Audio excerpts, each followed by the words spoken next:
Friends, today I am going to teach about the chapter linear equation in two variables. आप लोगों ने class 8th में पहले linear equation के बारे में पढ़ा था। वन वेरिएबल्स के क्वेश्चंस भी आपने हल करना सीखा था। वन वेरिएबल्स का मीन्स है ए से लेकर के जेड तक के अल्फ़ाबेटिकली वर्ड, वो सभी आपके नंबर्स होंगे A B C X Y Z. तो जैसे आपने वन वेरिएबल क्वेश्चन पढ़ा था x + 5 = 0। तो इसका मीनिंग क्या हुआ, जब x की वैल्यू यहाँ पर जब सॉल्व करेंगे तो ये आपका वन वेरिएबल का क्वेश्चन होगा। ये इक्वल के इधर लेफ्ट हैंड साइड है और ये आपकी इक्वल के इधर राइट हैंड साइड है। जब लेफ्ट हैंड साइड से राइट हैंड साइड में जाते हैं तो आपने क्वेश्चन को सॉल्व करना सीखा था कि वैल्यू आपकी माइनस में आ जाए, और इस -5 को आपने नंबर लाइन पर भी ड्रॉ करना सीखा था। तो यहाँ से ये जो नंबर्स हैं राइट हैंड साइड में पॉजिटिव नंबर्स होते हैं 1, 2, 3, और लेफ्ट हैंड साइड में -1, -2, -3 ये नंबर्स होते हैं। लेकिन आज हम आपको linear equation in two variables के बारे में पढ़ाना चाह रहे हैं। तो linear equation in two variables के लिए आप समझते हैं any equation which can be written in the form ax + by + c = 0 where a b c are real numbers and a is not equal to 0, b is not equal to 0 is the called a linear equation in two variables. For example, 2x + 3y + 4 = 0। आप जानते हैं जो x के पहले value लिखी है वो a है, y के पहले जो वैल्यू लिखी है वो b है। तो ये अगर आपकी वैल्यू a और b ये अगर 0 हो जाएंगे तो आपका वन वेरिएबल की इक्वेशन रह जाएगी। कैसे कि यहाँ पर अगर हम 0 लिख देते हैं, मान लीजिए ये आपका 0x + 3y + 4 है = 0। तो इसका मीनिंग हुआ कि इन दोनों का प्रोडक्ट हो जाएगा, मल्टीप्लाई हो जाएगा। तो 0 + 3y + 4 = 0 और 3y = -4 और y = -4/3। तो यहाँ पर ये इक्वेशन आपकी वन वेरिएबल की हो जाएगी। इसलिए आपको एक कंडीशन याद रखनी है कि a की value is not equal to 0 and b की value is not equal to 0।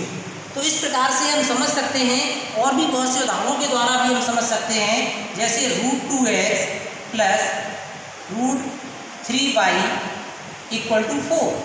ये भी इक्वेशन आपकी जो है linear equation in two variable. यहाँ पर दो वेरिएबल यूज हो रहे हैं, एक तो x है, दूसरा वेरिएबल y है। तो इस इक्वेशन के आधार पर बहुत सारे क्वेश्चंस को हम पढ़ेंगे और उनको हल करना सीखेंगे। Okay. For example, the cost of a notebook is twice the cost of a pen, write a linear equation in two variables. तो इसे क्वेश्चंस को सॉल्व करने के लिए let the cost of notebook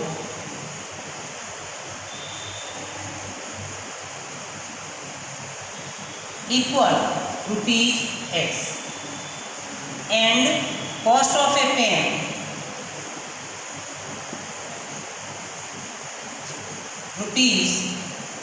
₹y. According to this statement, the cost of a notebook is twice the cost of a pen. इसका meaning हुआ कि x = 2y। ये राइट हैंड साइड है, ये लेफ्ट हैंड साइड है। Right hand side से जब left hand side में आएंगे x - 2y = 0। तो ये आपकी इक्वेशन बन गई two linear equation in variables. इसमें से एक वेरिएबल x है, दूसरा वेरिएबल y है। इसी तरीके से और भी बहुत सारे क्वेश्चंस होंगे जिनको आप हल कर सकेंगे। इसी प्रकार से क्वेश्चन नंबर 2। क्वेश्चन नंबर 2 क्या है, express the following of the linear equation ax + by + c = 0 in which indicate the values of a, b and c। Question है 2x + 3y = 9.35 बार। अभी जो क्वेश्चन आपको इंडिकेट किया है कि इस इक्वेशन को ax plus B Y plus C equal to 0 के फॉर्म में लिखना और लिखने के बाद ए बी सी की वैल्यू फाइंड आउट करना। We can write 2x plus 3y minus 9.35 बार इक्वल टू 0। कंपेयरिंग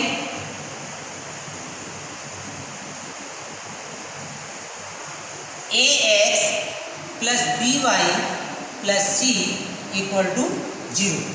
अब आप यहाँ देख रहे होंगे जो ये इक्वेशन दी जाएगी या तो ऑलरेडी पहले से ही ax plus by plus c equal to 0 के फॉर्म में लिखी होगी।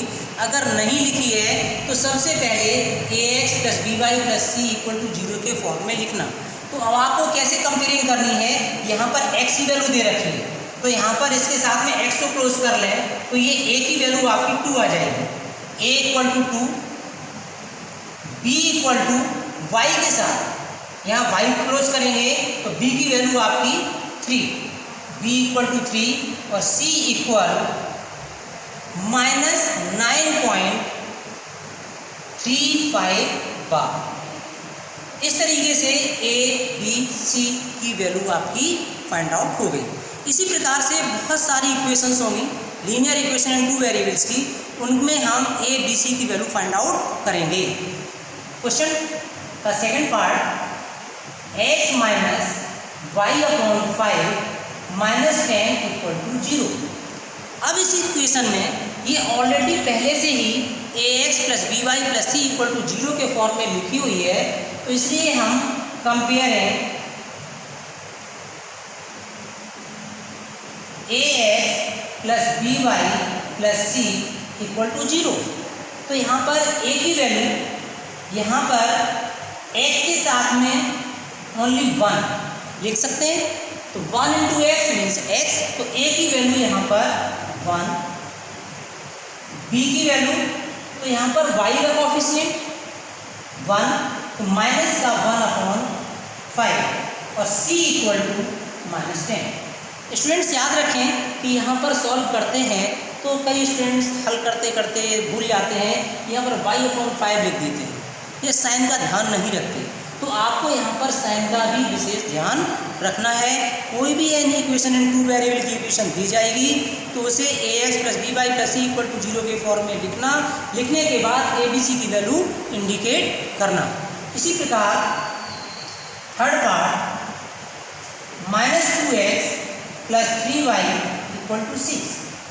अब इस इक्वेशन को देख रहे होंगे कि यहाँ पर ये ax plus B Y plus C equal to 0 के फॉर्म में इक्वेशन नहीं लिखी है, तो आपको क्या करना है कि माइनस का 2x plus 3y minus 6 equal to 0।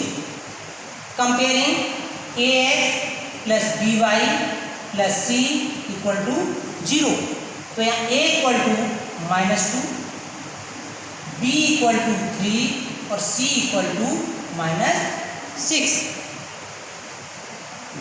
Question number 2 का डी पार्ट है h इक्वल टू 3y। अब इसमें आप ये देख रहे होंगे लीनियर इक्वेशन इन 2 वेरिएबल की इक्वेशन है, तो इसे आप ax plus B Y plus सी के फॉर्म में लिखेंगे x minus 3y equal to 0। लेकिन आप यहाँ देख रहे होंगे कि विशेष बात ये है कि यहाँ पर c की वैल्यू जो है वो 0 है, तो इसे आप यहाँ पर कंपेयरिंग करने के बाद ax plus B Y plus C equal to 0, इससे कंपेयरिंग करेंगे तो यहाँ पर x का coefficient 1, a equal to 1, b equal to minus 3। अब c की वैल्यू यहाँ पर नहीं है तो इसलिए यहाँ पर हम प्लस 0 भी ले सकते थे। अगर इक्वेशन को चाहें तो यहाँ पर प्लस 0 इक्वल टू 0, तो यहाँ पर c की वैल्यू 0, तो a b c की वैल्यू फाइंड आउट कर ली है। इसी प्रकार से 2x equal to minus 5y, 2x equal minus 5y, ये लेफ्ट हैंड साइड और ये right hand side. Right hand side से जब हम लेफ्ट हैंड साइड में आएंगे तो 2x plus 5y plus c की वैल्यू यहाँ नहीं है तो 0 equal to 0। Comparing ax plus by plus c equal to 0, a की वैल्यू आपकी 2, a equal to 2, b equal to 5 और c इक्वल टू 0। इस प्रकार से कैसी भी इक्वेशन दी गई हो linear equation in two variables की, और हमें इंडिकेट करना है a b c की वैल्यू कितनी आएगी। तो हमें a b c की वैल्यू निकालने के लिए इस टाइप से चाहे जितनी भी इक्वेशन हो a b c की वैल्यू हम फाइंड आउट कर सकते हैं। इसी प्रकार से भैया बहनों इसके और विभिन्न उदाहरणों के द्वारा हम आपको समझाने की कोशिश कर रहे हैं, और NCERT के जो भी क्वेश्चंस हैं उनको आप सेल्फ सॉल्व करेंगे। आपको वीडियो पसंद आई हो तो इसे लाइक ज़रूर करें, सब्सक्राइब करें। Thank you so much.